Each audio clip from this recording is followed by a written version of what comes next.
His Excellency Dr. Musalia Mudavadi, and His Excellency Right Honorable Raila Odinga, former Prime Minister of the Republic. Karibuni.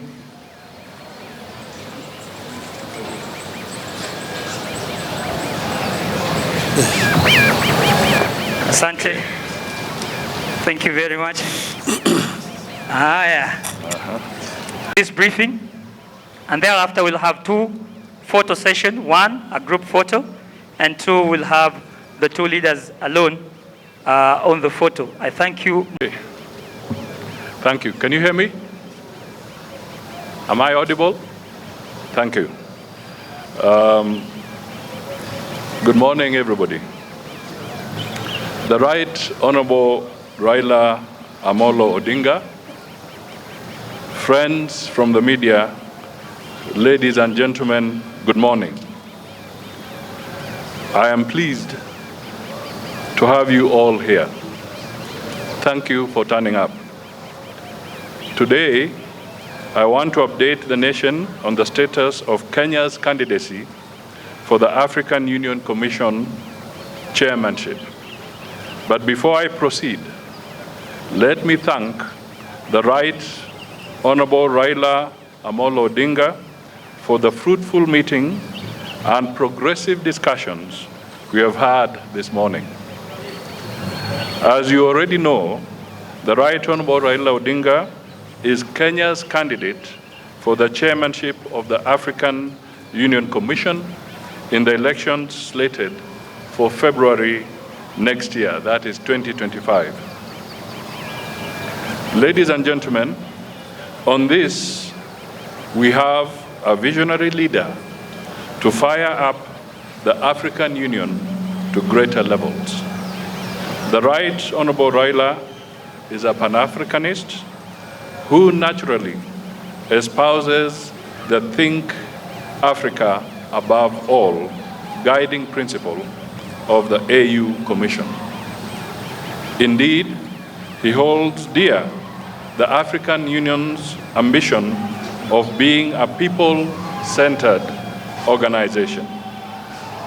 The candidates' experience and leadership philosophy align with the AU's Commission's values of efficiency, professionalism, and respect for diversity.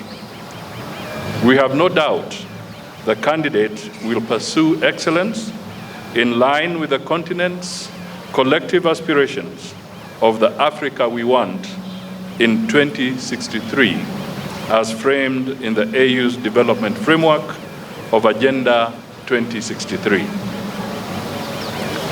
Let me laud our President, His Excellency Dr. William Samoei Ruto, for fully endorsing the candidate and continuing to extensively engage with his counterparts in diverse regions of the continent. So far, our candidature has been positively received. The President has energized our foreign policy, thus successfully positioning our country as a champion of African affairs in the international arena. As the Cabinet Secretary for Foreign Affairs, I continue to amplify the President's Track 1 diplomacy by engaging my counterparts across the continent. We do all this for the good of our people, Kenya's national interest, and the prosperity of our continent. Ladies and gentlemen, based on the principle of interregional rotation, this is the time for Eastern Africa to nominate a candidate for the position of African Union Commission chairperson. Therefore, as per the schedule of the AU elections calendar, the deadline for the submission of the regional nominations to the AU Commission is 6th August 2024, 2 months from now. Overall, the campaigns are led by the state with highly experienced and knowledgeable officers. The State Department for Foreign Affairs has established a campaign secretariat which includes the candidates' strategy team.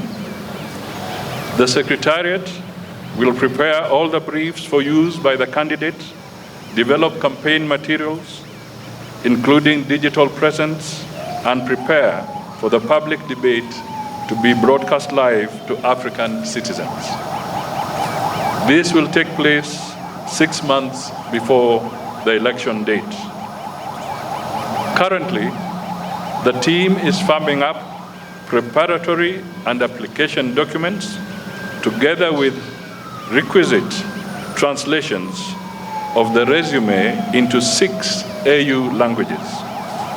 That is French, English, Kiswahili, Arabic, Portuguese, and Spanish. This should be ready for submission to the AU Secretariat by the end of June 2024.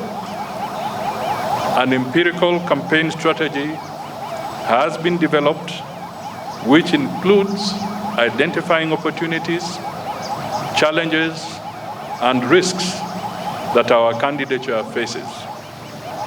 Additionally, the campaign involves outreach programs to capitals of AU member states, briefing of Kenya missions abroad, and engagements with diplomatic corps in Nairobi. Kenya is certain that our candidate, the Right Honorable Raila Odinga, has credentials and the passion to advocate for Africa's interests globally and champion for more opportunities for Africa and her people. I now invite the Right Honorable Raila Odinga to make his remarks. Thank you. Thank you, Wycliffe. We have had a meeting with the Prime Cabinet Secretary and Cabinet Secretary for Foreign and Diaspora Affairs, my brother, Honorable Wycliffe Musalia Mudavadi, who led a team of government officials. This was in regard to my candidacy for the African Union Commission chairmanship. I wish to reiterate the obvious, that I am vying for a position in Africa, not in the government of the Republic of Kenya. But I need the endorsement of the government of Kenya for that African position. At this meeting, we exchanged notes on the state of the quest so far, the preparations from my side and the government side, and the next steps that require to be taken. The Honorable Prime Cabinet Secretary shared with me the situation and levels of preparation and commitment in the government. I have been very encouraged by the number of senior government officials offering to be part of this journey, out of an understanding that we are in this as Kenya and not as partisan political parties. I appreciate the offer of support. I shared with the government team the situation and my levels of preparation from outside the government. I assured the team that on my own, I'm making every effort, tapping into my experience, relationships, and understanding of the continent to win the support of as many nations as I can. With committed and proper coordination between my team and the government, we should be able to clinch the seat. We agreed that coordination and synergy are going to be critical as we embark on the next critical steps that include the submission of my application. We therefore agreed on the need for efficiency, the need to cut bureaucracy, and unveil a well-oiled and flexible joint effort going forward. Like all campaigns, plans emerge and change suddenly. Demands arise and change suddenly, and we need to be able to respond to them as suddenly as they emerge. We also agreed on the need to understand the sensitivities in this quest that include national, regional, continental, and global dimensions to this quest, and therefore the need to always act responsibly, bearing all these sensitivities in mind. Once again, I thank Kenyans and the government for the support and the promise to keep updating the country on the status of the race. As I conclude, I just want to say that I have been requested by many friends, because many people have been surprised and wondering how I came to this. Many of my friends from outside Kenya approached me and told me that this position of AU chairmanship is becoming vacant next year. They have looked around the continent and feel that among the people who may offer themselves, you have the best credentials to take this organization forward. After lots of soul-searching and consultations among my colleagues and friends, I made the decision to agree to accept the request. As you know that I had been the African Union High Representative on Infrastructure Development for 5 years. That position gave me an inside picture of what is happening in the AU, what the potentialities are in the AU, what are the challenges, and what are the weaknesses that they exist there. I believe that I have sufficient knowledge and experience to be able to move the AU forward. AU is an institution that was founded by the founding fathers of our nation. And their dream was an Africa that was united, an Africa that was cohesive, an Africa that was developed. The development of Africa can only be done by Africans. I am myself a Pan-Africanist and an Afro-optimist. Afro-optimist as opposed to Afro-pessimist. Afro-pessimists are the people who have given hope in Africa, say that Africa is a lost cause, it's a condemned continent. Afro-optimists are those who believe in the ability of the African people to develop Africa. That Africa, the richest continent on the planet Earth in terms of resources, is also the poorest in terms of development. This is the paradox that we want to solve. We want Africans to be able to take charge of Africa. We want to expand the communication and trade among the African people. I was telling my brother here that when I was a student in Europe in the 60s, it was a nightmare to travel across the continent of Africa, of Europe.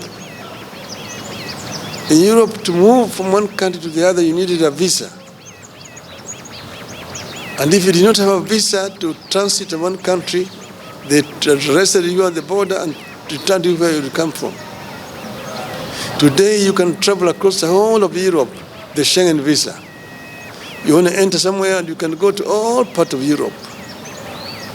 Yet in Africa, you still have a problem. Alikuwa Dangote, one of the most prominent African businessmen, was saying just the other day that he needs 35 visas to travel across the continent of Africa. His French counterpart, who is his competitor, does not need, using a French passport. With a Nigerian passport, you need 35 visas to travel on the continent of Africa. You ask yourself, why?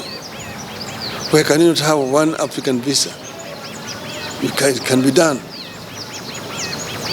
We can connect the whole of this continent. And that's why I've been talking of the story of African lion. That the African lion must wake up now and claim the 21st century as the African century. Thank you, ladies and gentlemen. Honorable Raila Odinga, ladies and gentlemen, having listened to Baba, I now wish to make the following concluding remarks. Indeed, despite the world becoming more fragmented and competitive, Kenya believes that multipolarity presents economic and geopolitical opportunities for Africa. Therefore, a whole of AU strategic approach to the emerging world will enable member states to project a common voice on global matters of consequence and enhance Africa's bargaining power for mutual benefit. And indeed, the Right Honorable Raila has summed this up. Therefore, for the continent to speak and act as one, the African Union Commission Chair the African Union will have to be more proactive and strategic in overcoming the persistent challenges that beset the African Union, namely funding shortages, logistical inadequacies, and the cyclic nature of conflicts. Additionally, the AU continues to grapple with cases of political instability and economic intricacies, weak international influence, and undue external influence, driven by a new Cold War in the continent. As a continent, we therefore need to focus on dimensions that promote our unity and enhance sustainable development for the citizens of Africa. This will include infrastructural connectivity, and he has spoken briefly to that aspect from his previous assignment, reduction in costs of doing business in the continent, accelerating the realization of the visa-free program, and promoting a common language for Africa. Also important is environmental protection of the climate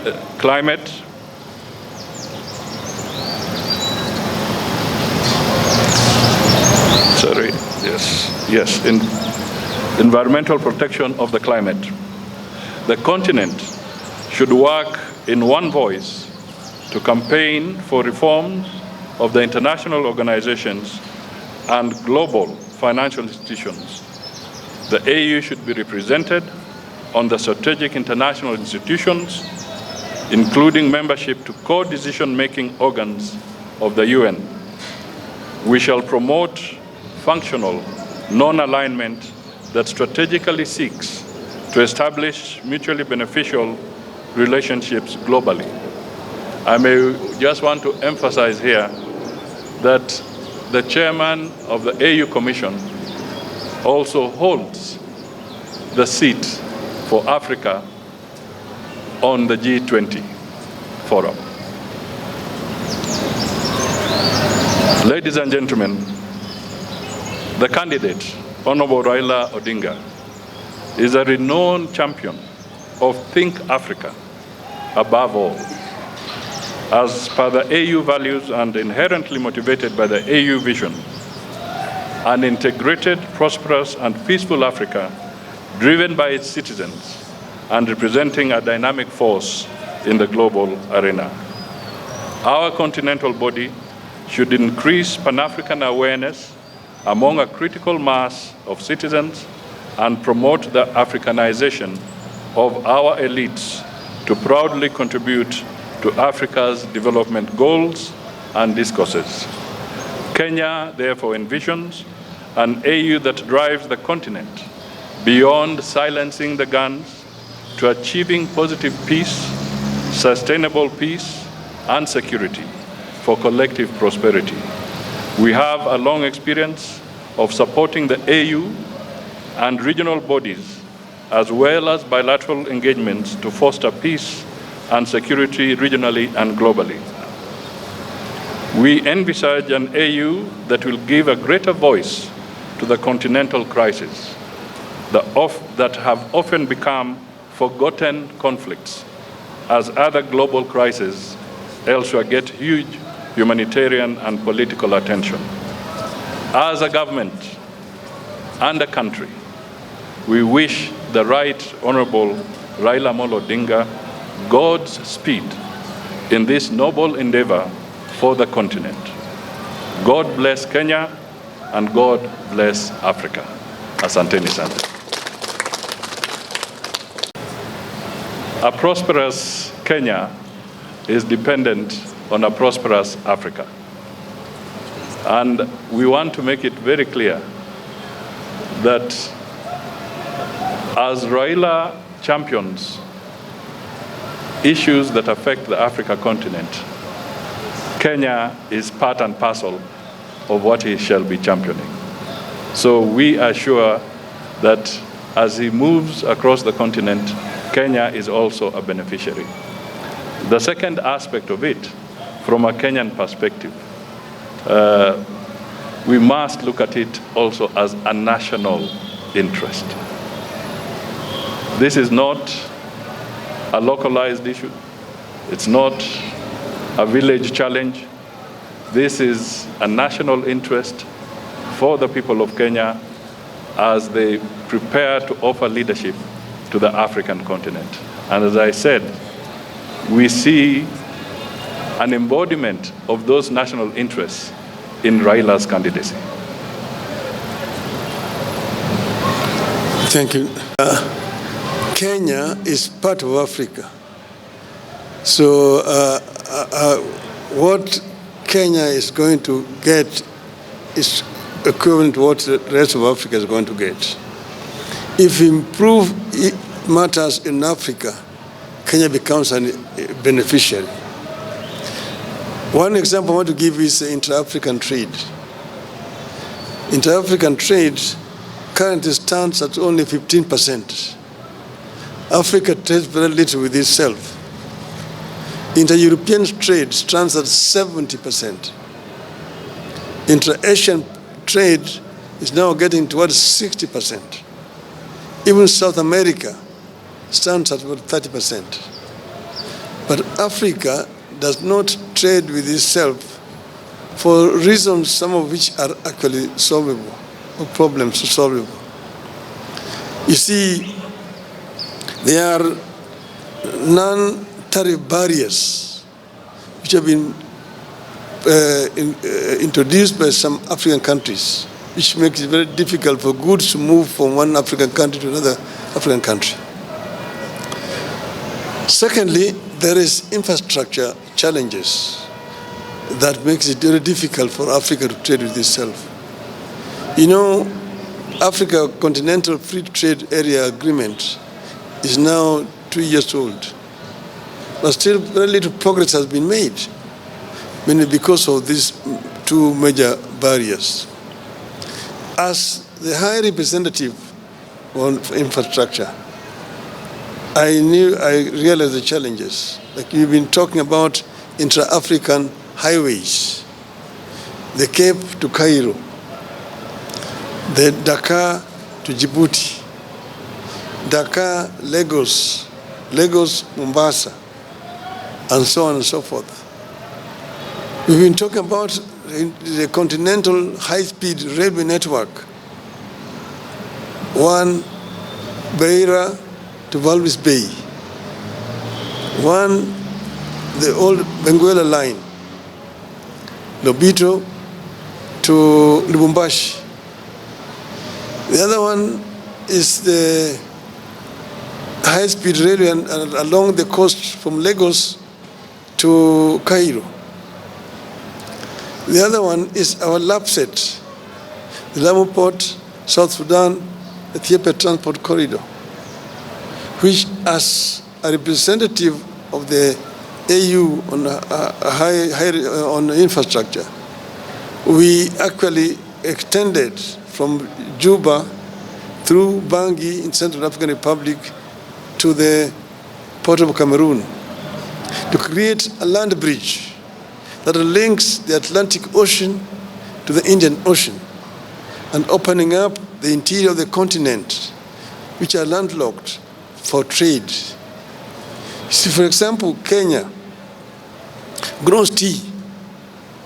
How does Kenya export its tea to Central African Republic? Between Kenya and Central African Republic, there's only South Sudan. South Sudan is the only country between Kenya and Central African Republic. But how do you take your tea there? There's no infrastructure. You have to find a ship that will go around the Cape, along the western coast, to the Cameroonian port of Douala, and then by road to Bangui. The French are there ahead of you. That's why they drink in Bangui Kenyan tea, Christian as English breakfast tea. But with a LAPSET, we can be able to take our goods there. But this infrastructure cannot be developed country by country. You need to have a mechanism at the center that is coordinating funding for this infrastructure. If you want to do the LAPSET, Kenya can only do its part up to the border with South Sudan. Then South Sudan needs to take it from there to the border with Central African Republic. Central African Republic takes it to Cameroon and to reach there. But you need a center to be able to coordinate funding, to mobilize funding for this infrastructure development, which are cutting across the continent. That is why those things have not been done. That's why even the trans-African highways have not been done, and so on. So, getting there, we are also talking about the high-speed fiber optic network connecting all the African capitals. We're talking about open skies to be able to move freely in the African airspace without so much impediment. At the moment, traveling across Africa is a major problem. Recently, when I was going to the funeral of the president of Namibia, we chartered an aircraft here. We had to spend 3 hours at Wilson Airport waiting for clearances of airspaces, the transit countries. You have to get a clearance to fly over Tanzanian airspace, DRC, Zambia, Botswana, and Namibia itself. And it's expensive. The other day, I was in Dar es Salaam going to Niamey in Niger. There, you had spent 10 hours waiting. You need a clearance over Uganda, over DRC, over Central African Republic, over Cameroon, Nigeria, and Niger. And that is what is making the air transport in the continent so expensive. It is easier to move goods by air. You need to put the facilities across the continent. And then have also an African continental air traffic control. In Europe, you only need one permit and you can fly all over the countries of Europe. Here, you need to get permission from Nairobi, Dar es Salaam, Kinshasa, Lusaka, nearly going down those sides. So all these are what is making inter-African trade difficult. I've told you about the issues of visas. It's another problem, and so on and so forth. We've been talking about making the Nile River navigable so that you can be able to move from Mediterranean Sea to Lake Victoria. Ships can move from Europe and don't have to go around the Horn to come to our coast on the other side. You can go right on the Nile to Lake Victoria and land there in Jinja, in Kampala, in Kisumu, and in Mwanza. Those are some of the projects that will be done. And if you open up those way, Kenya will be a major beneficiary, and Africa generally. So we have ideas which we think, if implemented, will improve the inter-African trade. Thank you. Asante sana. Thank you. Nairobi fronting your candidature is a way of settling domestic political scores. Do you think you're exporting domestic politics to Addis Ababa? The other question to you, former Premier, it's about the Kenya stance, Kenya openly standing with Israel, which has been committing a genocide in Gaza. Do you think this could potentially impact your candidature at the African Union Commission next year because of such global geopolitical standing? Asante Mwangi, thank you. I mean, I'm a Kenyan, and as I mentioned, nobody has asked me. The Kenya government did not ask me. I made a decision myself that I want to offer myself to serve the continent.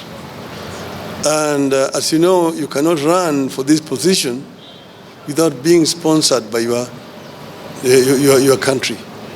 Your candidature is not valid until your country has said yes. So I was myself pleasantly surprised that Kenya government said they would support me. I was expecting them to say no. I don't know the reason why they said yes. That is their own decision, it's not mine. I will tell you why. We said yes because Raila is competent. Yes. And we are looking at Kenya's national interests and Africa's national interests. So this is not about our local issues. And we do not want, and we really want to get the Fourth Estate to help us to project the national interests of Kenya, because it would be a first for Kenya. And it would be an opportunity for Kenya to offer leadership to the African Union. And Raila Amolo Odinga has got the requisite experience. As I said in another forum, he has seen both hot and cold. And Africa is beaming with both hot and cold. And Raila is required on the African continent. Your Excellency. On the issue of, it's just, I think yesterday, the Gaza issue, I issued a very clear statement on behalf of the Republic of Kenya, where I said that Kenya stands for a two-state solution, so that Israel stands as a nation, and the people of Palestine should also have their state as a nation. So, under no circumstances is Kenya favoring one against the other. What is important is that the conflict in the Middle East, like in other where there is conflict elsewhere, we call for a peaceful resolution as soon as possible, because the humanitarian crisis is huge. Your Excellency, my name is Jeff Kirui from KTN News. Jeff.